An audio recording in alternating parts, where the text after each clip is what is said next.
Cette vidéo est financée par les membres de la chaîne. Cliquez sur rejoindre pour soutenir mon travail et bénéficier de toutes les séances sans pub et de 20 hypnoses inédites. Bienvenue dans Empathie, un podcast de Benjamin Lubzinski avec des hypnoses pour rêver et des interviews inspirantes. Empathie, c'est le podcast qui fait du bien et qui le fait bien. N'oubliez pas de vous abonner et de nous mettre des étoiles plein la vue, 5 si possible, et des commentaires pleins d'empathie. Je ne sais pas ce que ça évoque pour vous, le mentalisme. Pour moi, le mentalisme, c'est d'abord une série sur TF1 avec un acteur invraisemblablement beau. Et en comparaison, vous, moi, tout le monde, on a des têtes à tuer une couvée de singes, quoi. C'est horrible. Brad Pitt ou Richard Gere ou peu importe qui ça, ou Chalamet, sont des laidrons en comparaison. Bon, c'est ça ce qui a fait connaître le mentalisme. Auprès du grand public, ça existait avant, mais c'est ça. Et puis, il y a des noms connus. On connaît évidemment tous Olicard, qui a commencé Fabio Olicard, qui a commencé sur YouTube, et qui est aussi auteur et qui est très, très connu. Mais c'est vraiment un mouvement de fond. Il y a de plus en plus de gens qui s'y intéressent. Et si on réfléchit bien, ça existait avant, évidemment. On ne connaissait pas forcément le terme de mentalisme, mais ça existait. Je ne sais pas si vous vous souvenez. Alors, forcément, il y a peu de chances que vous l'ayez vu en direct. Je ne sais pas si vous vous souvenez du sketch de Pierre Dac où il joue le rôle d'une sorte de mentaliste. C'est à se plier de rire. Pierre Dac qui était à la fois résistant et comique, ce qui pour moi, n'en déplaise à Nietzsche, est la définition même du surhomme, de l'Ubermensch. Eh bien, déjà, il y avait cette référence au mentalisme. C'était quelque chose qu'on faisait dans les cabarets. Et puis, si on pense avant, si vous connaissez un petit peu la bande dessinée, ce qu'on appelle les pulps, c'est les sortes de livres de poche bas de gamme qui existaient dans les années 20 et 30 aux États-Unis. Il y a le personnage de Mandrake qui est extrêmement connu. Donc, le mentalisme, ça existait toujours dans notre imaginaire. Mais là, ce soir, on va rencontrer un vrai mentaliste. Et ce qui est le plus marrant, c'est que ce mentaliste, Benoît Loiseau, eh bien, c'est un ami de prépa. Je l'ai connu il y a 30 ans. Alors, il y a 30 ans, je me pose toujours cette question, c'est si vous voyez quelqu'un, imaginons il y a 30 ans, et puis vous le voyez 30 ans plus tard, est-ce que c'est la même personne ? Je vais le vérifier avec vous, parce que ça fait un petit bout de temps que je ne l'ai pas vu. Et puis surtout, est-ce qu'on est fait pour avoir des destins ? Je ne sais pas si vous vous souvenez des gens que vous aviez à l'école, au lycée, au collège, peu importe l'endroit.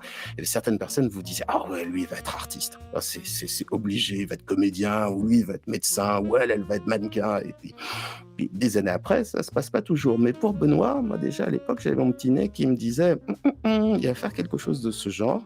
Et je suis content d'avoir... ça a pris peut-être 25 ans pour que j'ai raison, mais je suis content d'avoir fini par avoir raison.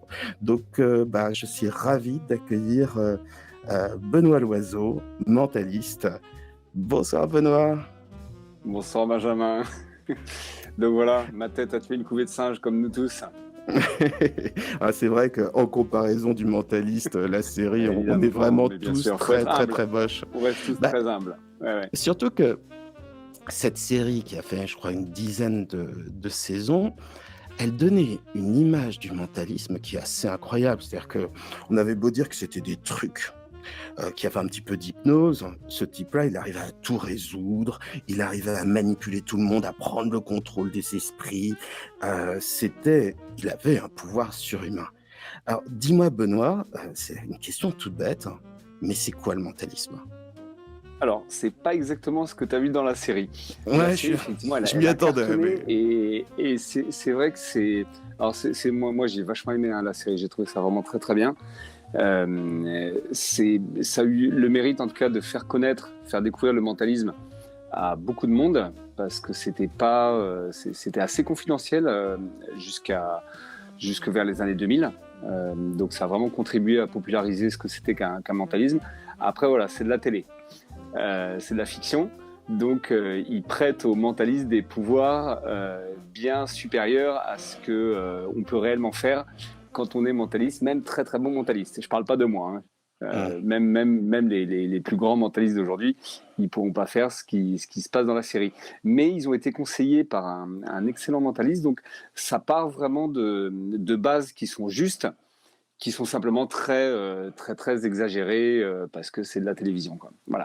Mais le Moi, mentalisme, pour répondre, évidemment, pardon, vas-y. j'ai pu observer un petit peu ce qui se passait au niveau de l'hypnose et c'était très, très, très exagéré, mais c'est vrai, il y avait de vraies bases sérieuses. Il y avait une inspiration, je ne sais pas si vous connaissez, c'est ce qu'on appelle la PNL, la programmation neurolinguistique. C'est une sorte de technique d'hypnose simplifiée. C'est plein de méthodes pour aider les gens, ou parfois même les influencer, etc. Et on retrouvait beaucoup de techniques qui viennent de la PNL. Alors, tu m'as pas répondu, Benoît. C'est quoi un mentaliste? Alors déjà, c'est pas ce que je vois dans les commentaires. Je vois que Yvette Marie demande si un mentaliste peut savoir comment soigner une dystonie de fonction des doigts index et majeur pour un guitariste. Alors, pas du tout. Nous, on fait pas du soin, on fait du spectacle. Voilà, c'est le premier terme qui est important quand on parle de mentalisme. On est, comme tu l'as dit, des artistes. Et le premier objectif, c'est du spectacle, du divertissement. En donnant l'illusion qu'on rentre dans la tête des gens pour pouvoir influencer leurs choix, pour pouvoir deviner leurs pensées, pour pouvoir prédire le futur, pour pouvoir modifier leur perception. En tout cas, tout un tas de choses qui ont l'air complètement extraordinaires, voire paranormales. Mais il n'y a rien de paranormal. On ne fait pas de soins, on ne fait pas de consultations privées. C'est du spectacle. L'idée, voilà, c'est de distraire les gens en donnant l'illusion qu'on a des capacités extraordinaires. Et en ça s'apparente à la magie, en fait. Voilà. Comme quand Et vous voyez une femme, un spectacle avec le grand classique de la femme coupée en deux ou que sais-je, ça donne l'illusion que la femme est coupée en deux. Tout le monde se doute bien qu'elle n'est pas réellement coupée en deux, sauf exception, je pense. oui, Et pour jamais. les débutants, il paraît que ça Ouais, arrive. peut-être. Tu m'as raconté une anecdote que je trouve incroyable. Tu m'as dit qu'après des spectacles, des gens venaient te voir en disant: «Non mais Ah oui. c'est pas possible, vous avez un pouvoir, c'est quoi votre pouvoir?» Et ils ne voulaient pas croire que c'était des trucs. Enfin Ouais. des trucs, c'est moche comme terme, des trucs. Il y a aussi un très beau Mais film, je c'est sais ça. pas, tout le monde doit le connaître, c'est Le Prestige. Alors on va appeler ça des techniques de prestige, de Ouais. Qu'est-ce qui se passe? Est-ce quand tu vois des gens qui viennent te voir à la fin du spectacle, qui te disent: «Non mais vous avez un pouvoir, c'est pas possible», tu te dis: «J'ai réussi mon spectacle ou j'ai raté mon spectacle?» Et ben, c'est assez étonnant comme sensation. Ça m'arrivait pas au début parce que voilà, j'étais débutant, probablement pour donner cette illusion. Et moi, en spectacle, au départ, je faisais beaucoup de magie. Et petit à petit, j'ai évolué vraiment vers le mentalisme. Et voilà, c'est ce que tu disais. À un moment donné, au fil de l'évolution du spectacle, il y a des spectateurs qui venaient me voir à la fin, qui me disaient que c'était super. Mais par contre, ouais, vous êtes voyant, ou vous êtes médium, ou vous avez des pouvoirs. Et moi, j'étais assez estomaqué de cette question parce que je me dis, les gens, ils savent qu'ils vont voir un spectacle. Mais voilà, je répondais très simplement, bah non, non, pas du tout. Voilà, c'est du spectacle. J'ai pas ces pouvoirs-là.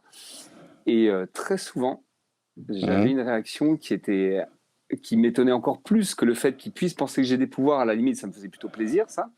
Mais quand je leur disais que non, non, j'en avais pas, très, très clairement, j'avais des réactions du style, ouais, vous voulez pas le dire, quoi, en gros. Ou alors, ouais, d'accord, peut-être sur ça et sur ça.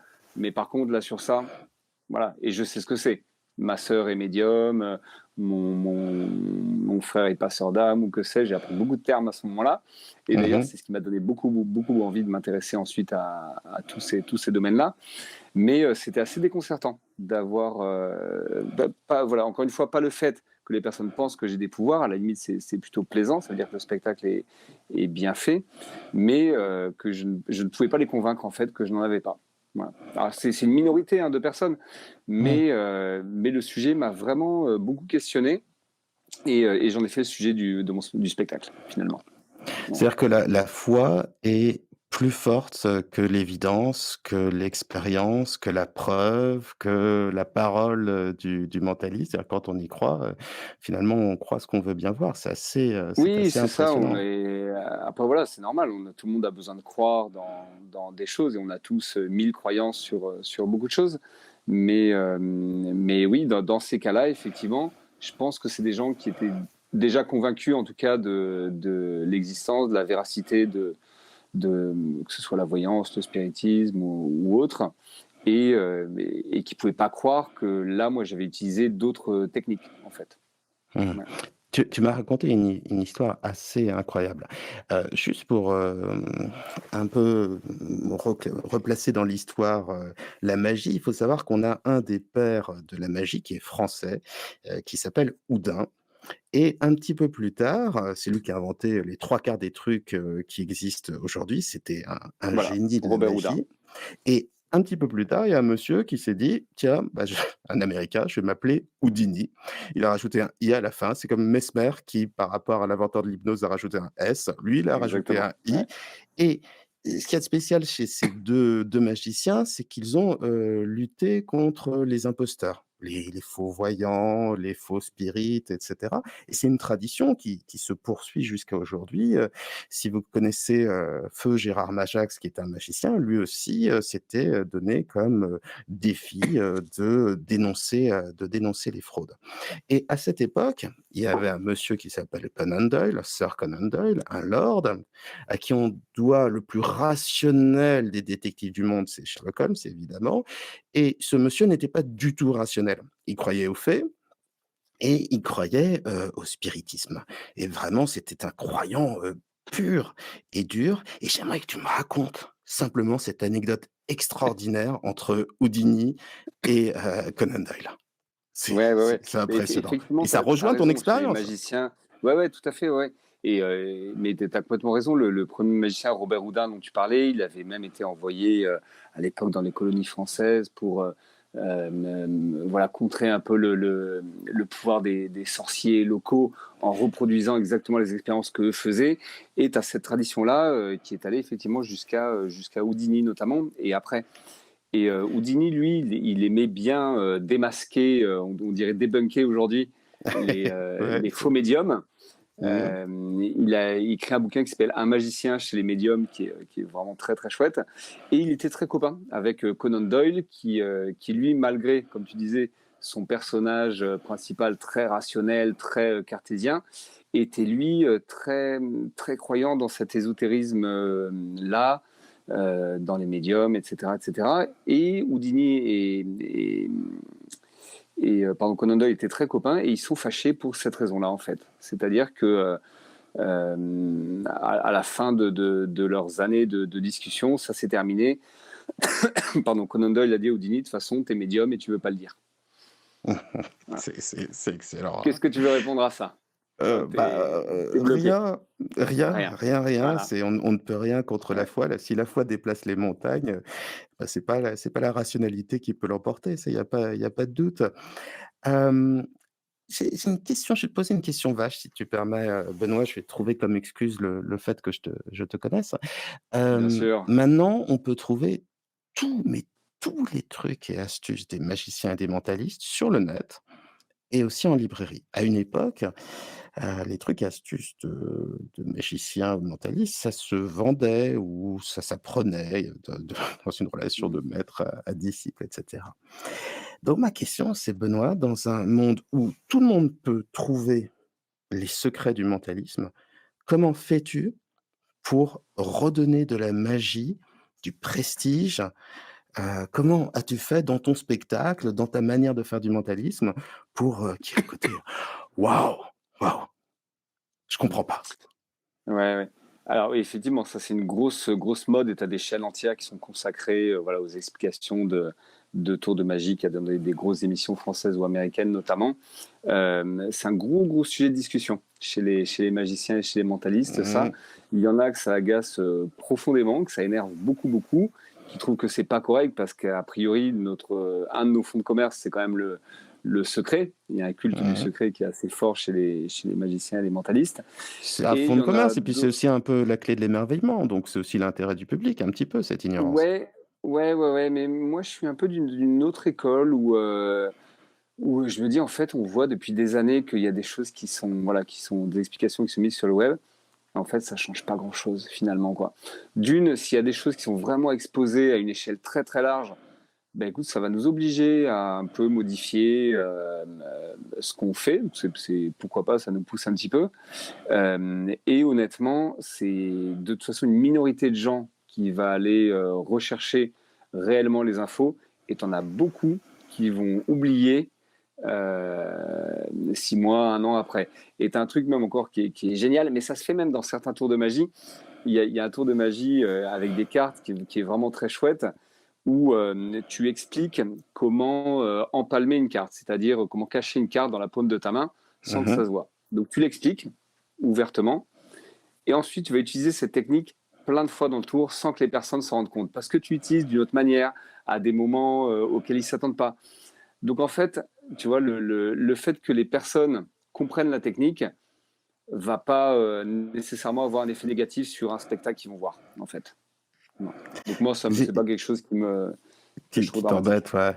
Je suis allé voir il y a peu de temps un spectacle d'un de tes amis, un de tes compères qui s'appelle Rémi Berthier, qui est un chouette spectacle autour de l'hypnose autour de l'hypnose et du mentalisme. Et puis, bah, moi, j'y allais parce que ça me plaît, hein, tout simplement. Je suis un vrai gamin. Et puis, de toute façon, franchement, qui n'aime pas la magie et qui n'aime pas le mentalisme, donc faut pas croire que c'est pour les enfants, vraiment pas.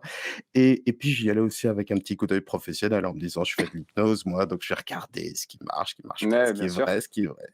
Et ce dont je me suis rendu compte, mais il n'en faisait pas secret, c'est que finalement, dans le mentalisme, les techniques hypnotiques, tu as Frédéric Canard, hein, qui a posé cette question. Il a demandé d'ailleurs si il fallait forcément être un peu hypnotiseur pour faire du mentalisme. Je me suis rendu compte que les techniques hypnotiques, les techniques de manipulation, ça aucun rapport avec l'hypnose, mais techniques de manipulation, c'était peut-être pas la moitié du spectacle. Je me suis dit: «Non, c'est peut-être finalement, il y a peut-être un tiers d'hypnose, de techniques comme ça, cognitives, de techniques de communication et puis finalement, ça reste 2 tiers de magie». C'est vraiment une discipline de magie. Est-ce que je me fourre le doigt dans l'œil jusqu'au coude? Non, Est-ce non, que non. le dosage n'est pas vrai? En fait, pour le coup, ça va vraiment dépendre de chaque mentaliste.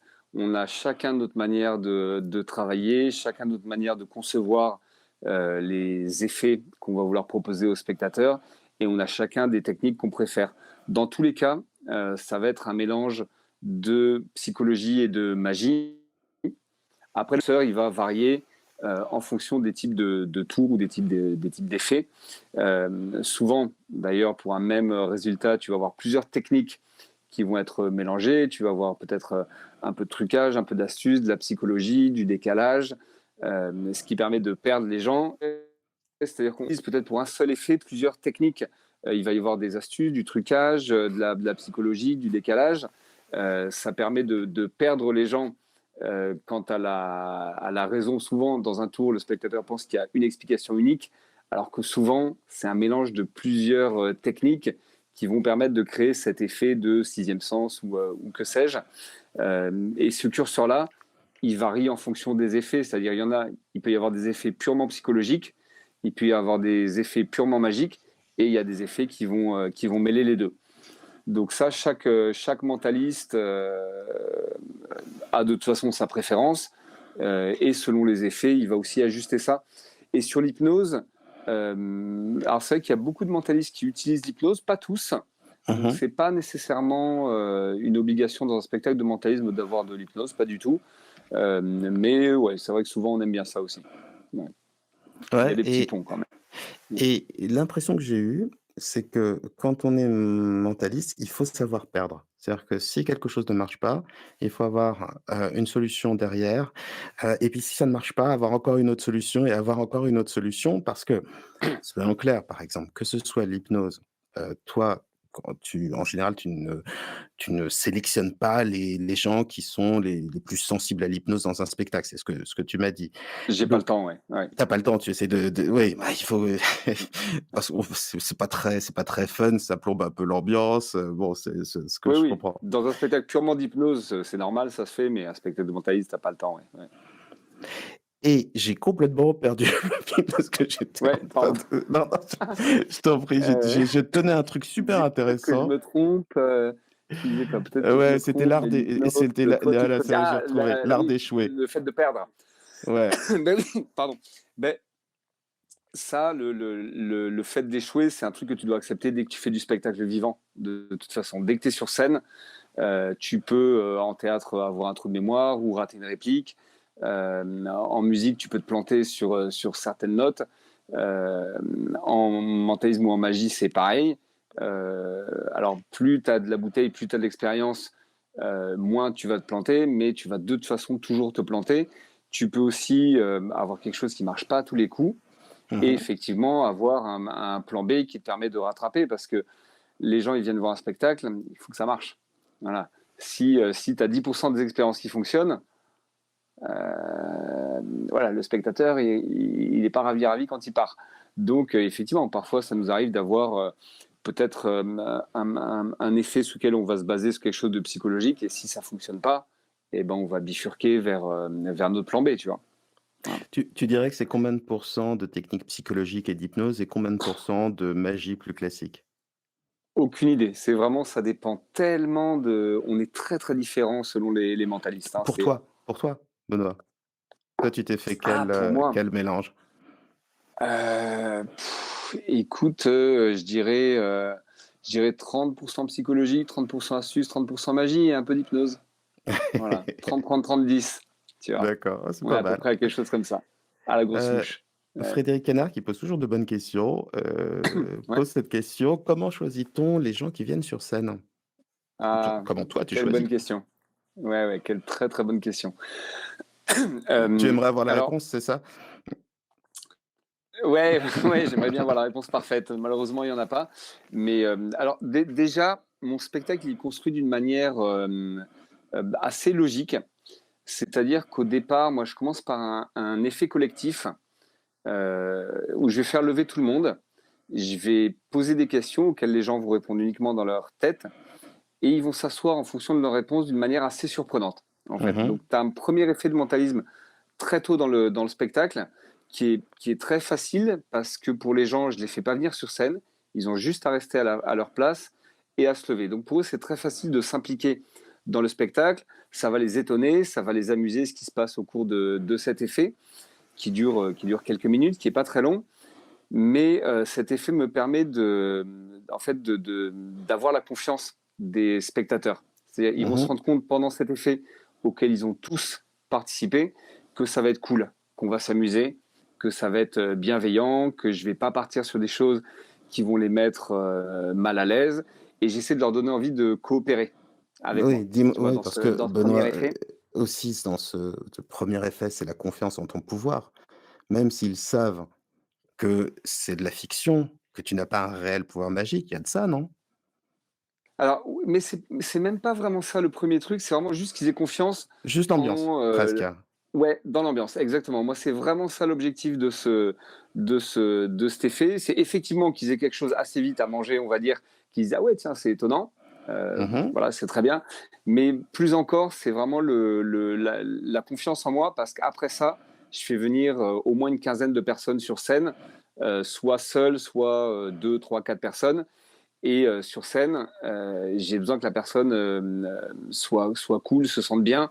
Sinon, ça mhm. va pas très très bien se passer. Tu vois, si elle est très très mal à l'aise ou si elle a envie de faire foirer le truc, ce qui peut arriver, Bien c'est sûr. agréable pour personne. Pour moi, c'est très désagréable, mais c'est aussi désagréable pour le reste du public. Donc, en fait, moi, j'y vais petit à petit. C'est-à-dire, il y a ce premier effet qui me permet d'embarquer tout le monde au départ, où ils disent, bah, j'ai participé à un truc, c'était chouette. Et ensuite, on va démarrer par des choses assez simples. Je vais commencer par faire venir des personnes, je vais leur demander de penser à des chiffres. Donc, quelque chose qui n'est pas Mhm, très impliquant, juste un chiffre.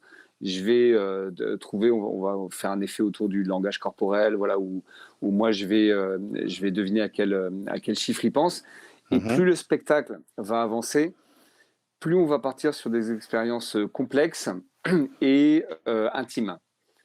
Et les expériences de la fin, voilà, il y a une séance de voyance, une séance de spiritisme, qui sont des fausses séances de voyance et de spiritisme. Mhm, bien sûr. Mais pendant le spectacle, les gens, moi j'aime bien qu'ils aient un doute sur le fait que c'est vrai ou pas pendant le spectacle. Après, je dis clairement que tout est faux, mais j'aime bien que Mhm, pendant le spectacle, ils aient un doute. Donc, t'en as qui peuvent penser que c'est une vraie séance de voyance, puis une vraie séance de spiritisme. Ce qui peut avoir une charge voilà, assez importante, ce qui peut faire peur, ce qui peut dérouter et ce qui peut peut-être même donner encore plus envie de casser l'ambiance parce sur le dernier tiers, L'ambiance du spectacle est très posée, voire très mystérieuse. Tu as des musiques, c'est très calme, tu as cette fameuse hypnose. Alors que le début du spectacle est très léger, très joyeux, très, très drôle. Donc petit à petit, on arrive vers cette ambiance et vers des questions un petit peu intimes. Tu vois, dans une question de voyance, Mhm. tu peux appuyer sur des choses intimes ou spiritives. Si je demande à quelqu'un, tu vois, de penser à quelqu'un qui n'est plus de ce monde, par exemple, mais qui l'a connu, tu as une charge émotionnelle qui peut être assez forte. Donc le choix des personnes est très, très important à ce moment-là. Donc le fait de les avoir mis en confiance, Mhm. qui comprennent que ça va être bienveillant, ils savent que même pour cette expérience, ça va l'être. Voilà. Tu parles Et je tu choisis. parles, Ouais. pardon Benoît, tu parles de bienveillance. C'est-à-dire qu'il y a une éthique, une morale du mentaliste. Toi, qu'est-ce que tu t'es donné comme C'est aussi repère? une Est-ce que grande par exemple, question, ça. il y a une sorte de serment d'Hippocrate du mentaliste qui est tu ne traumatiseras pas les gens en leur faisant vivre des choses trop Non. difficiles, tu ne prétendras pas avoir des pouvoirs mystiques alors que tu n'en as pas. Et quels sont quel est ton code, quoi? Quel est ta mentale? Y a pas, on prête pas serment, tout comme les hypnotiseurs de spectacle ou les magiciens. Il y a aucun serment à prêter. Mhm. Chacun fait ce qu'il veut. Mais effectivement, ouais, on a des codes assez différents. Mais même dans la manière dont on va se présenter, en fait. T'as des mentalistes qui vont se présenter comme étant des super spécialistes, quasi scientifiques du décodage, du décryptage de l'être humain, de sa psychologie, de son langage corporel. T'en as qui Mhm. vont se présenter comme ayant vraiment des pouvoirs de voyance, de télépathie. T'en as même qui vont y croire, qui vont penser qu'ils en Ah ont bon? vraiment. Et Ouais. qui présentent leur Et spectacle comme du mentalisme. Ils vont se dire ouais, mentalistes tout à et fait, en ouais. même temps être persuadés de leur pouvoir. D'accord. C'est ça, ouais, tout à fait. Ah, c'est un peu moyen Et ça, t'en ouais. as, voilà, c'est des choix. Mais bon, la plupart, t'en as beaucoup aussi qui laissent le doute. Voilà. Qui disent pas grand-chose et qui se disent, bon voilà, les gens savent que c'est un spectacle. S'ils pensent que c'est autre chose, c'est leur problème. Bon voilà, tu vois, je pense qu'une bonne partie est un peu de cette école-là. Et puis t'en as qui vont au contraire dire très clairement qu'ils n'ont pas de pouvoir, que c'est un spectacle de magie en fait, tu vois. Euh, un peu particulier, évidemment, avec d'autres techniques qui viennent d'ailleurs. Donc Et chacun alors ton a code sa moral, toi, déontologie sur ça. qu'est-ce que tu t'interdis? Moi, Quelles c'est sont tes ça en fait. règles? Moi, ma règle, c'est simplement de dire à la fin du spectacle que ce qu'ils ont vu, c'est du divertissement, c'est du spectacle, que c'était pas une vraie séance de voyance, que certes, je connais la PNL, je connais la psychologie, mais avec ces techniques-là, on peut pas du tout faire ce que moi je fais à ce point-là dans le spectacle, que je suis pas télépathe, que je suis pas médium. Donc ça, je le dis très clairement à la fin. Voilà. Mmh. Voilà. Je dis clairement. Et malgré ça, Benjamin, j'ai Ouais. toujours le même problème qu'avant. J'ai toujours, et j'ai peut-être même encore plus de personnes qui viennent me voir parce que maintenant, comme c'est devenu le sujet du spectacle, j'ai encore plus de personnes qui viennent me voir après en me disant la voyance, vous faites des séances, enfin bref, les questions que je te disais tout à l'heure. Et moi qui pensais résoudre ce problème en présentant des expériences, puis en disant après que tout est faux, je pensais que ce problème serait résolu, en fait, pas du tout. Donc, tu vois, même en le disant, en fait, les gens, voilà, ils ont envie de croire ce qu'ils ont envie. Tu pourras jamais. Et puis moi, je suis pas là pour les empêcher de croire ceci ou cela. Moi, je mets juste le doigt sur des exagérations, sur une certaine prudence à avoir, sur le fait de faire bien la différence entre des faits et des croyances. Mmh. Mais voilà, je vais pas interdire les croyances. Comme je te disais, on a tous nos croyances. Voilà. Moi, j'appelle Donc ça le c'est problème, pas. le problème du jaloux. Un jaloux, s'il a un minuscule indice de tromperie, il va être sûr que ça veut dire quelque chose. Et si la personne en face, son partenaire, il se passe rien, il va se dire: «Ah, il ou elle cache» et donc finalement, plus c'est caché, Ouais. plus on se dit que ça veut dire quelque chose. Mais c'est un piège parce que de toute façon, on va auto-justifier sa croyance. Donc si on est persuadé dès le départ que de toute façon quand tu dis que tu n'es pas vraiment que tu n'as pas vraiment de pouvoir, bah, ça veut dire que tu mens et que tu le caches parce que tu aurais des problèmes, ou peu importe et puis, s'il y a des choses qui sont troublantes, bon, bah, le mettre sur le compte de ton pouvoir. Finalement, c'est vrai que face à ce genre de Mm. croyances, c'est difficile de lutter alors même que pourtant, voilà, c'est marqué sur le produit, quoi. C'est du mentalisme, c'est pas de la vraie magie. Ouais, ouais. Hem, Bah oui, une question tout que à je voulais te fait. poser aussi, pareil, un petit peu une question vache, elle recroise, enfin Je sais pas gentiment pourquoi je suis vache, pas surpris, ça. parce que tu me connais un peu. En fait, les gens à Hem, 30 ans, ils changent pas tant que ça. non, non, tu vois? Je te retrouve aussi, bah, oui, mais Heu, malheureusement pour moi alors. Vas-y, pose ta question vache. Le il y a un domaine qui a dû se renouveler énormément, c'est le cirque. Heu, il Ouais. existe encore le cirque traditionnel, mais tu as une école de cirque contemporain qui, bah, par exemple, utilise beaucoup moins d'animaux, qui va finalement réfléchir au cirque non pas comme simplement une manière de gagner en prestige, d'impressionner, de risquer sa vie ou qui ne va pas s'inscrire complètement dans une tradition, mais plutôt dans une idée de théâtre, de spectacle, de chorégraphie, de danse, qui va faire un spectacle complet dans lequel, finalement, les techniques circassiennes, ne vont être qu'une petite partie, de ce qui se passe. J'aime beaucoup, vraiment beaucoup, beaucoup le cirque contemporain. Pour ceux qui ont la chance d'habiter près d'Elbeuf, il y a un cirque, qui, fait vivre comme ça des circassiens, des circassiennes contemporaines. C'est remarquable, c'est l'un des seuls centres en France qui fasse ça.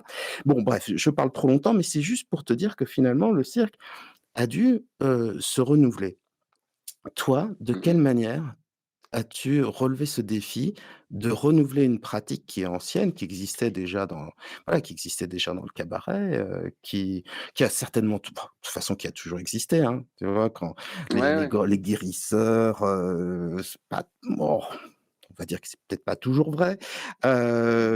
Comment tu fais toi pour Ouais, ouais, ouais. essayer de dépasser ça? Mais c'est marrant, tu J'étais poses toutes gentiment ces questions méchant, hein, que quand même. les non, non, non, mais tu poses vraiment les questions qui animent les cercles de magiciens ou les forums, et tu as d'ailleurs depuis, quelques années, le même courant qu'il y a eu dans le cirque, qui est passé Mmh. par la magie avec, voilà la magie nouvelle, avec des gens qui mélangent ça beaucoup plus à du théâtre. Tu as une compagnie, je vais pas dire de bêtises, je crois que ça s'appelle la compagnie 420, il me semble, qui est Oui, super, qui fait des trucs très, j'ai déjà très, vu, très, c'est très remarquable, beaux. ouais. Mmh. Il y a Yann Frisch, qui lui est un génie absolu, euh, qui a été champion du monde de magie en close-up, donc vraiment en magie rapprochée, mais qui sait faire plein, plein de choses, qui vient de l'univers du cirque, lui, au départ. Et son dernier spectacle, qui s'appelle Personne, c'est un bijou parce que c'est du théâtre euh, seul, mais c'est vraiment du théâtre. Il y a un fond qui est très, très intelligent et il intègre de la magie, du mentalisme, et voilà. Et je trouve ça brillant parce que tu as vraiment une histoire, tu as quelque chose qui n'est pas une succession de tours, tu vois, c'est pas un défilé de démonstrations. Et, Mmh. mais tout, même, tu disais oui, effectivement, ça a toujours existé. Les mentalistes, on a commencé vraiment à en entendre parler au début du XXe siècle. Il y a eu des grands noms, c'était surtout chez les Américains, les Hahnemann, Max Maven, tout ça, c'était des grands noms américains du mentalisme. Et Sachant que les Américains ont aussi inventé, le cirque, pour ainsi dire, hein. Ils ont eu un effet, massif, sur le cirque, donc j'imagine ils ont un c'est effet peut-être un Barnum, peu, tu veux dire? ouais, exactement. Ils ont eu ils ont été très, très influents. Et toi alors, comment tu essaies de relever le défi? Comment tu le fais à ta sauce? Ben, alors, moi, effectivement, ce que j'essaie de faire maintenant, c'est qu'il y a vraiment un fond aussi à ce que je fais, c'est que c'est pas gratuit, c'est pas juste du divertissement. Ça pousse les gens à se demander pourquoi est-ce qu'on réfléchit de cette manière-là, comment on arrive, moi y compris, tous à se faire manipuler par nous-mêmes, en fait, Mmh. peut-être même plus que par les autres. En fin de spectacle, par exemple, une fois que je dis que tout est faux, les spectateurs ont accès à un QR code Mmh. qui peuvent venir scanner et qui les renvoie vers une page web que moi j'ai créée spécialement pour ça, dans laquelle tu as beaucoup de ressources, de références. Il y a des podcasts, il y a des bouquins, il y a des articles qui parlent de tout ce qu'ils viennent de voir dans le spectacle. Mais écoute, C'est-à-dire des je le biais mettrai en cognitifs, description, hein. Mmh. voilà, ouais, des biais cognitifs, des mécanismes du cerveau, des différentes croyances et de leurs liens avec ça, pour effectivement faire d'une la distinction entre les faits et les croyances, et deux, et réussir à comprendre pourquoi parfois on a envie de croire des choses qui sont en vrai pas crédibles, pourquoi parfois on se fait avoir par des techniques de psychologie, pourquoi parfois nous-mêmes on utilise sans s'en rendre compte des techniques d'influence, etc. Et moi, j'aime beaucoup créer la curiosité en fait du spectateur vers ça. C'est-à-dire que le spectacle soit très ludique, qu'il passe un super moment, mais qu'après ils se disent comment ça se fait en fait. Donc je vais pas leur révéler les secrets, mais je vais les envoyer vers des pistes, voilà, plus de psychologie, Et puis j'ai de l'impression que sociologie. j'ai un fond historique aussi important dans ton spectacle, hein, parce que quand on parle de spiritisme, on pense à Alan Kardec au 19e siècle, à Ouais, Victor Hugo qui faisait tourner les guéridons à Guernsey et à Jersey, qui exactement. Ouais, parlait. ouais, mais Victor Hugo, il était trop fort quand même, hein. Il arrivait à parler à l'esprit de Napoléon III dans son sommeil, et il il a parlé à arrivait, beaucoup de monde, grâce ouais. à ses tables de spirit, à parler à des Ouais. concepts, l'art, la beauté. C'était Victor Hugo, donc Ah, c'était ça, je pas savais pas, c'était ouais. pas Ouais, tante c'est fort. Michel, à qui il Ouais, parlait, c'était quand ouais, même ouais, d'un autre ouais. niveau. Il y a un livre, hein, qui d'ailleurs qui recueille toutes ces expériences de Ah, spiritisme. ah, bah tiens. Je dis il est un C'est pas peu venu pour long, rien, c'est pas tiens. conseillé à tout le monde, mais c'est vraiment c'est très, très amusant. Très, très amusant. Il y croyait, mais dur comme fer. Oui, oui, bien sûr. Bien sûr, bien sûr. Bah, surtout après la mort de sa fille, il me semble. Je Ah crois que bah c'est à ce ça, moment-là que ça s'est vraiment réveillé. on est Mais, d'accord. Plus on est désespéré, plus on est prêt à croire, hein. C'est certainement une bonne chose. mais bien sûr, il y a un film très chouette. Il y a deux films très chouettes. Que tu parlais de films tout à l'heure. Mmh Il mh. y a un film français qui s'appelle Goutte d'or, Mmh. qui est vachement bien, qui suit le parcours d'un médium dans le quartier de la Goutte d'or à Paris. D'accord. On comprend petit à petit que ce n'est pas vraiment un médium, mais il donne vraiment l'illusion qu'il est capable de lire dans les pensées, de parler aux morts, etc. Et tu vois les coulisses des subterfuges qu'il utilise, c'est vachement bien. Et en plus de ça, ça réunit un de mes anciens boulots à l'époque où je bossais dans une ONG. Et tu vois aussi les mineurs isolés nord-africains dans le quartier de la Goutte d'Or à Paris. Donc ça mêle ces deux sujets. Donc moi, j'étais obligé d'aller le voir. Super. Et il y a un autre film qui s'appelle Nightmare Alley aussi, Mmh. qui se passe, je pense, au tout début du siècle, justement dans un cirque américain. Voilà. Mmh. Et tu as un télépathe ou enfin quelqu'un qui se présente comme télépathe de spectacle. Et pareil, tu vois aussi un petit peu les coulisses de certaines choses. Donc pour les curieux, c'est sympa d'aller voir ça. Mais ouais, pardon, ta remarque, c'était sur l'histoire, effectivement. Ouais, Ouais, ouais. ça a l'air d'être très présent dans ton spectacle. Oui, alors c'est présent parce que en fait, la trame de mon spectacle, c'est de suivre la vie d'un homme, voilà, qui a disparu en 2010, qui a été confronté à un certain nombre d'événements dans sa vie personnelle qui l'ont conduit à étudier 4 grands domaines. Le premier, ça va être la PNL et la psychologie. Donc nous, on va reproduire en spectacle des choses que lui était soi-disant capable de faire Mmh. en utilisant ces techniques de PNL et de psychologie. Ensuite, je vais pas tout dévoiler si des gens voient le spectacle, mais voilà, il va s'intéresser à la télépathie, puis à la voyance, puis au spiritisme. Et à chaque fois, on reproduit, Oh, ça donne avec l'aide envie, du hein. public, des expériences que lui était capable de réaliser à ces différentes époques. Mais à chaque fois, c'est des événements personnels qui l'ont amené à s'intéresser aux arts divinatoires, au spiritisme, etc.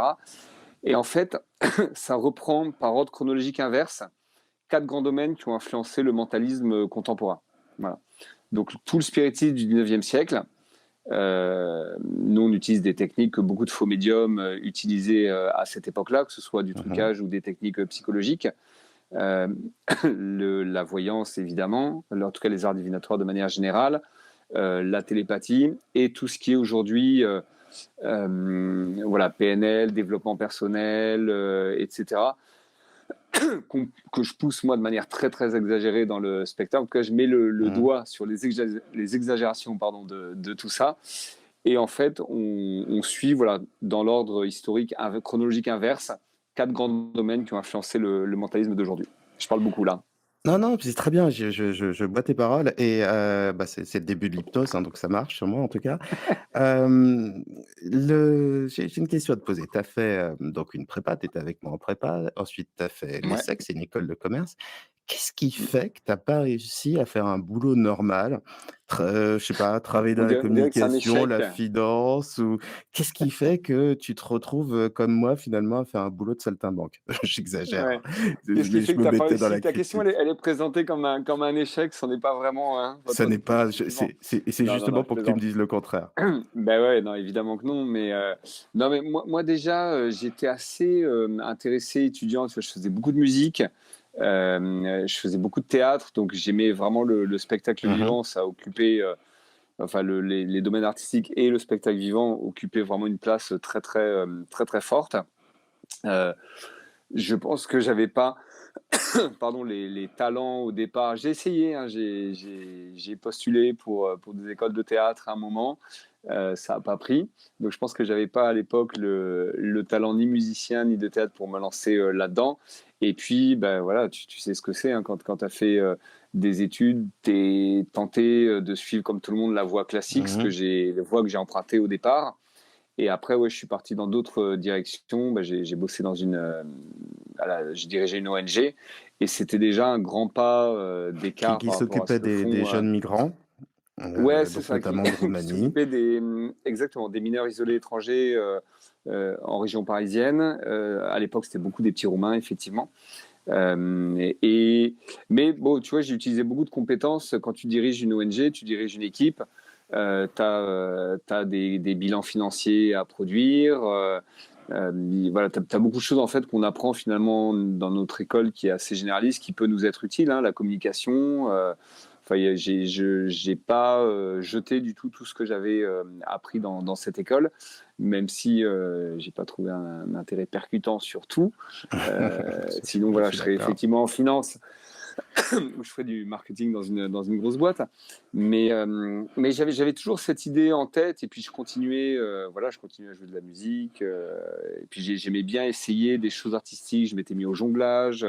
Voilà, j'ai toujours gardé ça dans un coin de ma tête et je me suis mis à la magie un peu par hasard. Et là, ça a été vraiment une rencontre avec quelqu'un que je suis allé voir en spectacle. Mmh. Un mentaliste que je suis allé voir en spectacle, ça m'a beaucoup énervé parce que j'ai rien compris. Moi, je faisais un peu de magie et comme amateur, tu vois. Et le Mmh. spectacle de mentaliste, ça m'a mis une petite claque. Ça m'a énervé, puis j'ai beaucoup ri parce que le spectacle était très drôle. C'est un gars qui s'appelle Giorgio, que Mmh. j'embrasse, que je salue. Et ben voilà, on a sympathisé. Et c'est lui qui m'a mis le pied à l'étrier, qui m'a fait vraiment découvrir ce que c'était le mentalisme, qui m'a aidé à perfectionner ma magie, etc., qui m'a prêté des bouquins. Et petit à petit, moi, j'ai commencé ben, comme c'était devenu une passion vraiment très prenante, qui est très chronophage d'ailleurs, surtout quand il démarre, c'est très, très, comme la musique, très, très chronophage. Et j'ai commencé à faire des petits spectacles pour des amis, puis pour des Mmh. amis d'amis. Et un jour, j'ai remplacé ce fameux Giorgio sur une prestation privée. Et je me suis dit, c'est cool en fait, on peut faire ça en étant vraiment payé, c'est pas mal. Et donc voilà, donc ça s'est fait vraiment, tu vois, naturellement, par hasard, comme ça. Je sais pas si j'aurais eu le cran de me lancer seul si c'était pas passé par ce parcours-là, mais en tout cas, c'est très très bien tombé. Et voilà, bah, petit à petit, j'ai remplacé sur d'autres, et puis j'ai commencé à dire que je faisais ça. Donc ça s'est fait comme ça. Et c'est devenu une évidence? C'est-à-dire quand tu as vu le Ah spectacle, ouais. quand tu as commencé à le faire, tu t'es dit: «Ah oui, tout était fait pour qu'à un moment je fasse ça, quoi». Ah bah ouais, en fait, moi, je me suis retrouvé passionné de magie, alors que c'est pas du tout une passion de quand j'étais petit, hein. Je me suis mis à la magie à 30 ou 35 ans, hein. C'est vraiment sur le Mmh. tard. Ah, Mais oui, c'est c pour ceux qui voient Benoît, hein, pas pour ceux qui écoutent, il a comme moi 46 ans. Donc si vous avez l'impression qu'il a 25 ans et que vous pensez qu'il a fait, une sorte de pacte avec le diable pour garder la jeunesse il éternelle, me flatte là. je dis que c'est une possibilité, hein, parce que vous pouvez comparer avec moi et vous dites que le temps est très relatif, il ne passe pas de la même manière sur Benoît et sur moi. Ah, tu de la chance quand Ça, c'est une vilaine technique psychologique. En même. fait, Pourquoi? voilà, il me passe toute cette douceur là, comme ça, pour pouvoir ensuite poser tranquillement ces questions vaches. Ça va être Oh, ça. elles étaient faussement Mais, vaches, toutes les questions que je t'ai mais posées. merci, je prends. Oui, Franchement, non, non, je plaisante, je plaisante, je tu plaisante. avais Mais marqué, sortie avec dignité déjà dans la ouais, question qui était non, posée non, au ça va. départ. Là, je suis très content d'être là. C'est très, très cool d'ailleurs. Oui, donc c'est devenu une évidence. Mais ça l'était pas du tout avant. J'ai pas fait beaucoup de magiciens commencent quand ils sont petits. Moi, j'ai commencé Mmh. vraiment très très tard. Mais j'ai été passionné assez vite et ça se mélangeait très bien avec. J'ai continué le théâtre après les SEC pendant un bout de temps. Donc ça mélangeait en fait les deux, vraiment le plaisir d'être sur scène et cette nouvelle passion de la magie. Oui, c'est devenu une évidence à partir du moment où j'ai commencé à faire mes premiers spectacles et à être payé. Je me suis dit, bah, c'est super, j'ai envie d'en vivre. J'ai envie de faire que ça. Ouais. Et c'est Alors, cool. une petite remarque et puis te poser une question juste ensuite. Mhm. Donc tu disais que dans le mentalisme, on utilisait la PNL notamment, et il y a une technique qui est très connue dans la PNL qui s'appelle le calibrage. L'idée, c'est de prendre le temps d'observer quelqu'un, ses réactions physiques, et de voir à quoi elles sont associées. On teste la personne. Donc, on voit par exemple si quand elle ment, elle rougit un petit peu, ou si son pouls accélère à tel moment, ou s'il y a des petits tics ou des choses qui changent, etc. Ça Mhm. prend un petit peu de temps. Et très franchement, ça marche pas à tous les coups. Tu as aussi des techniques où tu regardes par exemple le mouvement des yeux pour deviner un peu dans quelle direction pense la personne. Est-ce qu'elle pense à une image? Est-ce que c'est un souvenir? Est-ce que c'est pas un souvenir? Etc. etc. On peut voir si la personne est stressée, en créant la peur chez elle, en voyant sa tension musculaire, enfin, il y a plein de trucs. Mais Mhm. en psychologie, selon Claire, heu, on ne peut pas savoir si quelqu'un ment, c'est pas une science exacte, on peut pas savoir ce qu'une personne pense exactement. Ça peut donner au mieux des indices, et très franchement, quand on est en thérapie avec des patients comme moi, ça sert pas à grand chose parce que généralement, si tu veux savoir quelque chose, tu poses la question, tu as la réponse. Et en général, tu as Mais une ça, réponse bien plus efficace et plus rapide. ouais, mais c'est pas très spectaculaire, hein, ça c'est ça Ouais. le problème. Est-ce que Ouais. tu pourrais nous donner un super truc de mentaliste qui va pas te griller auprès de ta confrérie, pour nous montrer une manière d'obtenir quelque chose en faisant croire qu'on a des pouvoirs, et puis ensuite nous décrire un sketch sans nous donner la solution, pour nous laisser avec un nœud mental et complètement traumatisé à la fin? Alors, attends, je vais prendre tes deux questions dans l'ordre. Effectivement, moi j'ai la même analyse que toi sur le calibrage, sur ces fameuses techniques de psychologie ou de PNL. Il n'est pas du tout possible de faire ce que certains en disent. C'est impossible. Effectivement, ça peut tout à fait nous donner des indices, donc ça peut être très utile, mais on ne peut pas faire des choses qui ressemblent à du paranormal ou décrypter totalement une personne, surtout en quelques minutes. C'est impossible. Donc nous, on va mélanger ça avec d'autres techniques. En revanche, moi, j'observe tout le temps le public dans le spectacle. Moi, je regarde beaucoup, beaucoup les gens. J'essaie de choisir le plus en avance possible les personnes que je vais faire monter sur scène pour justement les expériences sensibles, pour être sûr que je tombe sur les bonnes personnes et que ça va être quelqu'un qui va être à l'aise dans l'expérience que je vais lui proposer. Donc moi, je regarde beaucoup comment les gens réagissent pour ensuite voilà, pouvoir mettre le maximum de chances de mon côté et du leur. Après, pour vous donner une petite astuce, j'y réfléchirai et on va la mettre tu la mettras en bonus. Mais ça me fait D'accord. penser à quelque chose. Ça me fait penser à quelque chose. Attends, faut que je retrouve. Mais comment ça se passait? Il y a un truc que j'aimais beaucoup, que je fais plus là en spectacle. Mais donc je faisais monter une personne sur scène. Alors, je me rappelle plus exactement, mais en gros, il y avait quelque chose autour de l'histoire de sa carte bancaire et je devinais, j'arrivais à trouver son code secret. Euh, et en fait, au début de cette expérience, la personne me donnait plein d'infos. C'est-à-dire, elle me faisait une confiance complètement dingue. Elle me confiait sa carte bancaire, chose qu'il faut jamais faire à un inconnu. Elle me donnait des Mmh. infos personnelles et j'expliquais au public que j'allais avant l'expérience, j'allais leur dire que voilà, que j'allais leur donner une technique pour pouvoir obtenir beaucoup de choses dans la vie, beaucoup beaucoup de choses. Et cette technique-là, je dis, je vous la donne. C'est celle que je viens d'utiliser à l'instant. C'est simplement de demander gentiment et poliment. Et en demandant gentiment et poliment les choses, tu obtiens énormément de réponses et de collaboration des gens. Donc, c'est pas une Mmh. technique que je vais vous dévoiler. Je réfléchirai. Tu pourras mettre quelque chose en bonus ou je le mettrai peut-être sur la petite page dont je vous parlais tout à l'heure, mais il faut que je me pose un petit peu plus. Tu me prends un peu au dépourvu. Et ça avait beaucoup de réactions. J'avais beaucoup de réactions des gens qui venaient me voir après le spectacle, qui me parlaient de cette partie-là, où parfois on a tendance à peut-être être un peu agressif, ou à même pas penser à demander, ou à penser que la personne va de toute façon nous dire non. Mais là, c'était assez hallucinant ce que j'arrivais à obtenir sur scène d'infos très, très personnelles, simplement demandant effectivement gentiment et poliment. Donc, voilà. Et c'est des fragilités en nous, ou ce sont peut-être de belles choses aussi, c'est qu'on a envie de faire confiance, on a envie Mmh. de croire. Et si on nous Mmh. traite bien, on a tendance à vouloir être dans la réciprocité. Exactement. Il y avait Ouais. un magicien à sa manière qui s'appelle Milton Erickson, que tu connais forcément parce que c'est l'un Mmh. des Bien pères sûr. de l'hypnose. De l'hypnose, ouais. Et il arrivait à faire des choses complètement incroyables à ses patients. Il disait par exemple, vous allez grimper tout en haut de la montagne et une fois que vous serez en haut de la montagne, vous aurez une sorte de révélation sur votre vie. Et le patient grimpait en haut de la montagne et il avait une révélation sur sa vie.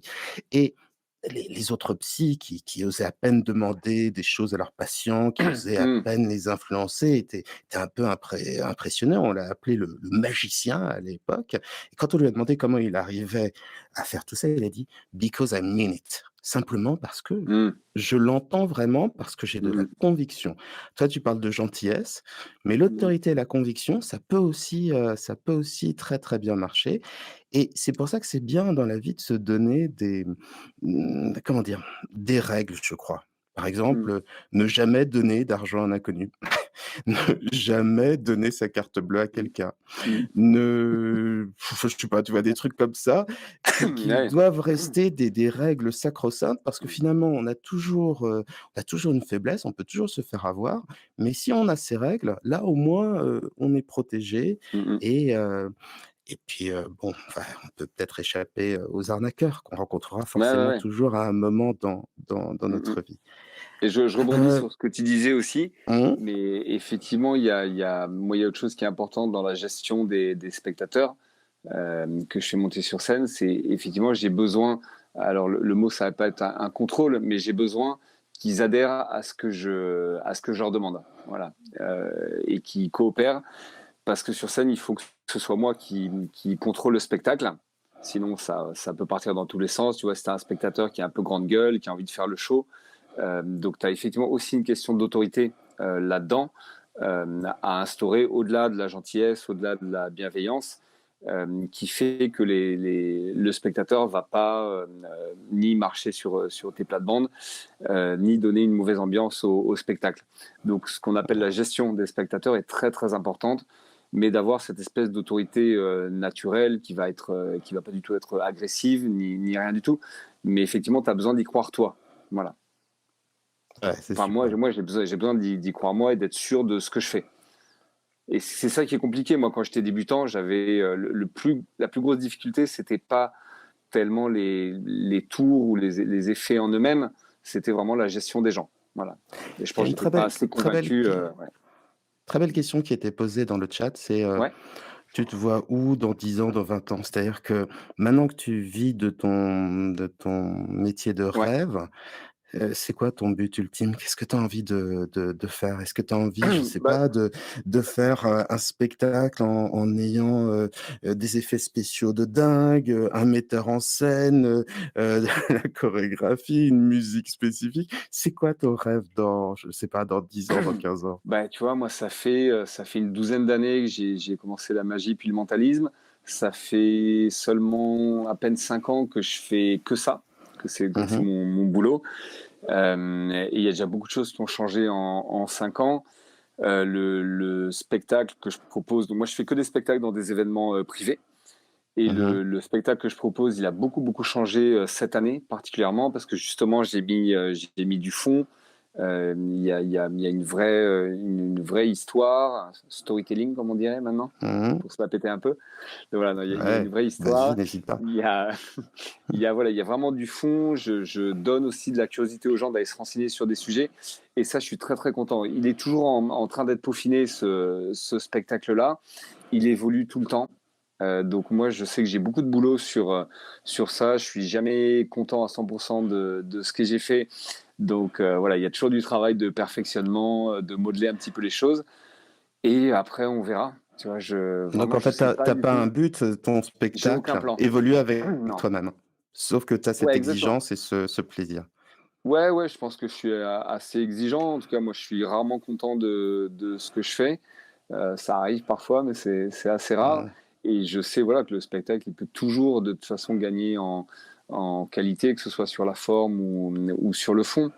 Donc ouais, tu sais, moi tout s'est très bien passé pendant 20 ans dans le boulot de manière assez naturelle. J'essaie de faire les choses bien et j'essaie de rester curieux à ce qui se passe autour. On verra bien, hein. Alors, je te remercie infiniment, Benoît. Je vous invite tous, si vous avez l'occasion, à aller voir les spectacles de Benoît qui, malheureusement, se font beaucoup en entreprise. Mais si votre entreprise cherche quelqu'un qui a du talent à revendre ou votre comité d'entreprise, n'hésitez pas. Benoît, Benoît est là. Et C'est exactement pour ça. avoir Ça permet d'avoir des séminaires d'entreprise ou des team building qui sont à la fois très team building, ludiques, c'est la mais création aussi, de cohésion au sein d'une entreprise, ouais, dans des départements, par exactement. exemple. Ouais. Donc Et voilà, c'est des choses qui sont très ludiques, mais où il y a aussi de la réflexion derrière. Et je fais aussi ça chez des particuliers. Et tu vois, ce qui me fait très plaisir, souvent on sépare en trois l'individu. On parle du corps, de l'esprit, et puis on parle de quelque chose qui s'appelle l'âme. Alors on n'est pas obligé d'être croyant pour croire à l'âme. L'idée de l'âme, c'est qu'il y a peut-être quelque chose qui, au-delà de l'esprit, qui change au cours des années, reste un goût d'une personne, quelque chose qui est unique, quelque chose qui reste de particulier. Bah, je peux te dire, Benoît, que à 30 ans de distance, cette chose-là particulière, tu l'as gardé et tu en vis et j'en suis vraiment très, très, très heureux, pour Eh toi et ben, puis je je peux te trouve que renvoyer le boomerang en compliment parce que ben, je pense que tu le sais aussi.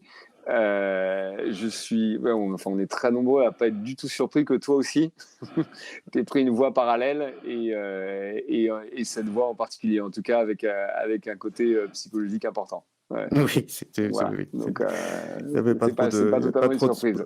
pas trop de spoilers de ce Ouais, côté-là. J'avais non, déjà non. le truc, Ouais. depuis longtemps et puis Bah oui. il y a Ouais. une sorte de morale, je trouve, à en tirer. C'est que finalement, ceux qui assument être menteurs disent souvent la vérité et ceux qui prétendent dire la vérité, disent souvent des mensonges.